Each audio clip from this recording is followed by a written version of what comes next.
ভারতের সাথে সম্পর্ক উন্নয়নে হাসিনাকে ক্ষমা করতে চায় জামায়াত। বিএনপির যুগ্ম মহাসচিব রুহুল কবির রিজভীর এই বক্তব্যের তীব্র নিন্দা ও প্রতিবাদ জানিয়েছে বাংলাদেশ জামায়াতে ইসলামী। দলটি বলছে, অভিযোগ উত্থাপনের আগে রিজভীর আত্মসমালোচনা করা উচিত।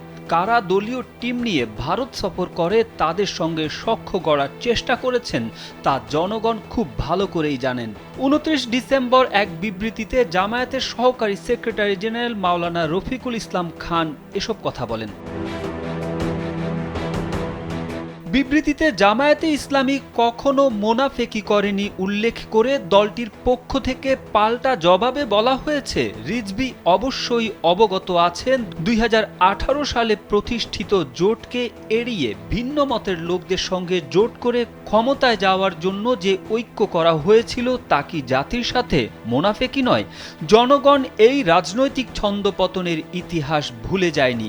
বিএনপি নেতা রুহুল কবির রিজভী জামায়াতে ইসলামীর সম্পর্কে দেওয়া বক্তব্য বিভ্রান্তিকর, ভিত্তিহীন ও রাজনৈতিক উদ্দেশ্য প্রণোদিত।